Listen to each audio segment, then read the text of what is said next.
surface. I am here with the beautiful, talented boss babe, Sarah the Icon. Hi. Sunshine. Yes. Am I missing anything? DJ, producer, co-founder. You know, all of the it. things. So, okay, first things first. Yes. Like, the name Sarah the Icon. Yes. Where does that come from? So, That's your DJ name, though. That's just to my be clear. DJ Okay. name. So it came from my boyfriend, one of his friends actually. Oh. And we were at a festival and we got into a little bit of a, little fight. Not a big fight, but like I stood up to him. Yes. And then he was pulling zap sounds at me. So then eventually I like stood up to him and then he was like, after that he was like, "You're iconic." And he would always call me Sarah the Icon. So I was like, I actually quite like that. So yeah, now I'm Sarah the Icon. How did the DJing, how did you get into it? Like, where did it start and how long have you been DJing? So I'm originally from Joburg, where the DJ scene is a lot more poppin', I would say, than Cape Town. Yeah, it's debatable. Like, apparently the party scene is way better. It's way better, in my opinion. In what way, though? Like, I hear people say that, but like, in what way is it different and better? I feel like because Joburg people don't have all of the scenery and pretty things, so they have to talk to each other and they have to find enjoyment in music, in style, in all of that stuff. Yeah. So it's something that really is big, that side, compared to the side where everyone's really like just whatever, you know. Yeah, just going to the mountains, exactly, going to the beach. exactly. Yeah. So yeah, so there's a group called Pussy Party actually that puts on women and queer DJs. So I was part of one of their first sort of incubators, and they taught me how to DJ, and actually a couple of my friends that are doing really well in DJing now still to this day, and they're still running. So yeah, that's where it came from. And you're seeing more and more female DJs in the space. Like, it wasn't a thing back in the day. No. Like, and how do you feel like do you still have to like try, like, prove yourself 100%. as a female DJ? 100%. Like, work harder than the guys? 100%. I feel like even though there are still a lot more female DJs, if you look at lineups for festivals and stuff, you're barely seeing women. So there's still a lot of work to do. Yeah. And just general like treatment, like thinking that you can't like set up sound or whatever. It's it's weird, you know. So there's a long way to go, but the girls are doing the thing. Yes. So. And like, what genre music do you usually play, and what is like your go-to? My go-to is always alternative R&B. So your Scissors, your Georgia Smiths, your Erykah Badu. But I also like a bit of neo soul. Neo soul, exactly. That's my main vibe. But I also love hip hop. So either like woman hip hop or South African hip hop. So I love like the grungy South African hip hop, like Maglera and shit like that. Do people like when you're playing? Do people come up and like request songs? Do people actually, all the time? Really? What is like the most requested song that you get like all the time? I don't think I've actually listened to people much of like their requests. I'm just like no, because they don't realize. That's the most annoying thing for a DJ. 100%. Like being told what to play, because you have your set and you have like 100%, because you can't just like download. There's there's technical stuff that goes on behind the scenes where you can have all of your music, and obviously you have to read the crowd. So if you're feeling like, okay, people are requesting a lot of pop, let me move, let me shift, you have to do that, but you can't just play like whatever song anyone wants. So you went to like DJ school, or how did the whole thing come about? It was just like an incubator. And you like self-taught, basically? Yeah. Not self-taught, but the incubator, they taught us. So we would go to, there's an establishment in Braamfontein in Joburg called Kitcheners, which has been there for decades. They recently changed, they've kept the name, but the old school Kitcheners, I'm talking about the real one. So we would just go there like once a week, where Colleen, her name's Coco, who runs this Pussy Party, she would like just teach us and go on the decks and all of that sort of stuff. So, So you moved to Cape Town, and how long have you been here, and how has that transition been from Joburg? Because I know a lot of people are saying we are not friendly. No. Like, is it true? It's true. It's What, true. like, Um, so how has it been for you, the transition? And so it's a lot better now. When we moved, so I moved with my boyfriend, and he's like from downtown Joburg. So I think it was even more of an adjustment for him than it was for me in that aspect of like how Cape Town is. But like leaving people was more of an adjustment for me because I have my people, you know. So it was really hard. Like our first year, I remember getting here and we were staying in a commune because we had to like choose where we were going to stay and everything from didn't like know the area as exactly. So staying in a commune in Woodstock, and I remember like one of the first nights they had a braai and didn't invite us. And I was blown away. I was like, that would never happen in Joburg. Like if you're having a braai, like you're all gonna go to the braai together. Funny thing, you know? I went to Rocking the Daisies 2 years ago. Yeah. All the people I met there Joburg. were people from Joburg and that I'm still in contact with. Yeah. Like, everyone that was friendly and vibey and came up to me were like all Joburg people. Yeah, I don't know what it is. I don't know if it's that thing because there's the mountains and the ocean, you don't have to talk to anybody, but it's not nice. I mean, you gotta do better. Yeah, you gotta do better because, so like that first year was rough because we felt that shift. We felt not being around people that cared, the community, you know what I mean? And then I also think like to go a little deeper racially, you see that because Joburg. Actually speak to you about it because you have this series on TikTok where you do isiZulu word of the day. So, I do. So you're dating a Zulu guy. I am dating a Zulu man. So you were talking about like the racial thing and how has it been like as a couple, first of all, before we get into Cape Town and that. Yeah. Like how have you guys been perceived and we stayed out all the time. Really? Yeah. Is it still a thing? Like, still a thing.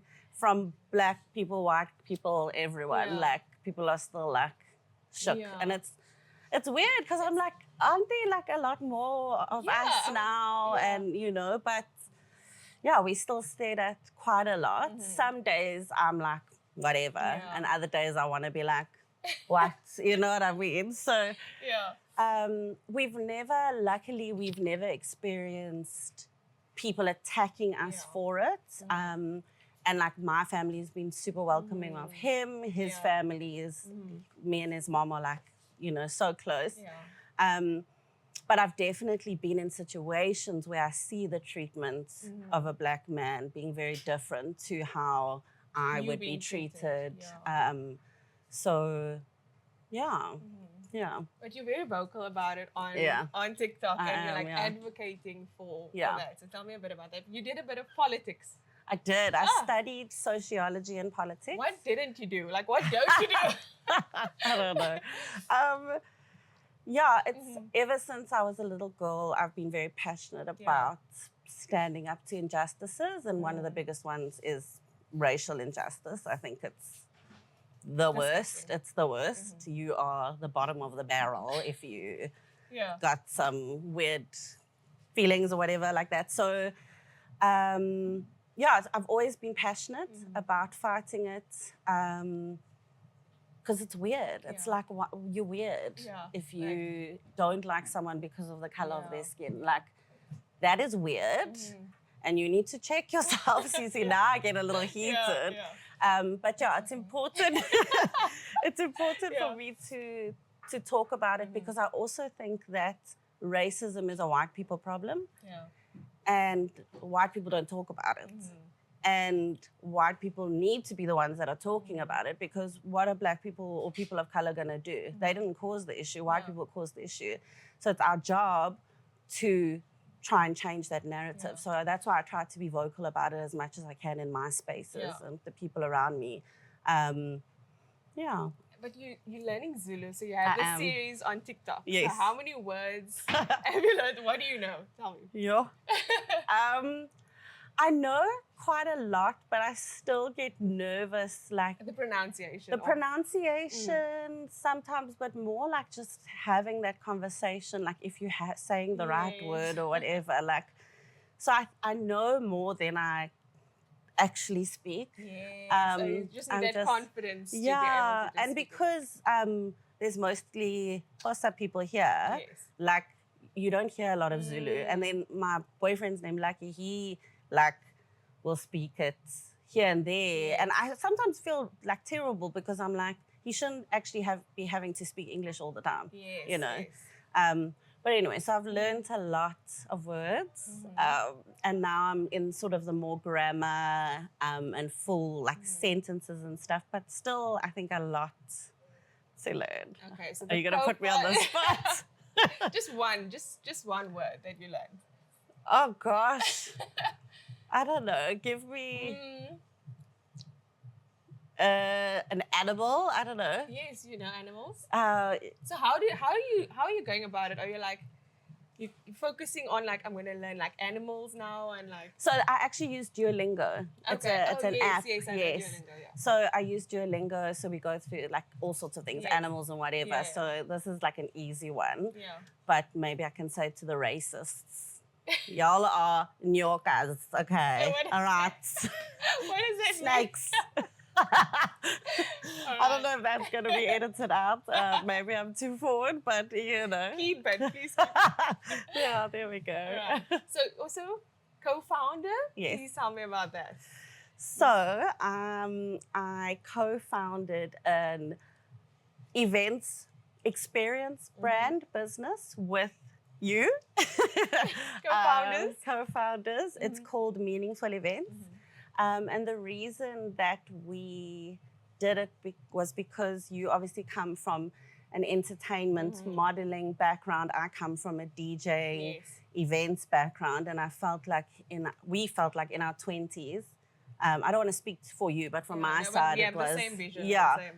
In my 20s, there was a lot of partying and DJing and a lot of the fast life, and especially our generation. I feel like we were fed alcohol and drinking and like that crazy. I actually read something and they said Gen Zs are the generation that are drinking the least. 100%. Like my cousin. They said millennials, we were almost wiped out. Yes. By alcohol, literally. We were wiped up. Like it's nuts. By Smirnoff, what is it? Storm? Smirnoff Storm. Okay. It was wiped out the millennial. I loved that time of my life, and I met the best people. We had to go through it. Exactly. Yeah. But I also feel like there weren't as many resources or like pouring into us that we were like sort of giving to the spaces. So Meaningful Events has come from that and wanting to empower women and queer bodies to be a little bit more intentional in their lives and in the spaces that they're in, and sort of grow as a whole, you know. Not just going to an event for the sake for some of yoga, like taking something away and it's meaningful. Exactly. And you're connecting with other people, like-minded people. Exactly. I think that's what it's about. Especially because of that conversation of Cape Town and finding connection as well, which is a lot harder than Joburg. So yeah, I'm excited for the connection that it's going to create because we know that we're not the only ones that have experienced that in Cape Town. So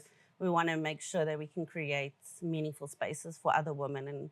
But I see the movement. I see there's like a lot of groups being started, like there's hiking groups, there's like female walk groups, just to get that community. Yes, 100%. I feel like a lot of people feel like Cape Town is very cliquey and it's... Totally. And I love all the groups. Yes. But I also feel like it's like, okay, so now you just going for a run. Yes. And what else? Like, how are you coming as a whole and like, you know, building yourself and people around you up as whole beings? Yes. So, yeah. Oh, thank you, Sarah. Oh, it's a pleasure. So are you still doing the DJ thing? Where can we find you? Like, are you still out there DJing? Is it not a focus for you right now? Or is it's not as much because Cape Town is different, like we said. But you can follow me on Instagram, Sarah the Icon with 3 N's. Also Meaningful Events. or TikTok. Also, I Yeah, think I know TikTok, you Sarah, the icon, But if you the want thing to with see more. TikTok- The thing with TikTok I've noticed is like if you're not posting every day, you're not relevant. Yeah, Like, no, it's it's a lot of wild. work. I can't do that. It's a lot I'm of not work. like But these. you were doing so well. Like I when you- was, and I will get there. But right now, Yeah. it's hard. Like Yeah. influencing and all that People jazz. think it's just like to think of It's content hard. every day. Yeah, like no. something like And you don't always look like or feel like presentable Yeah, or yeah. cute or whatever. Yes. So yeah. But anyway, alrighty, Thank thank you. you. Hugs. Thank you.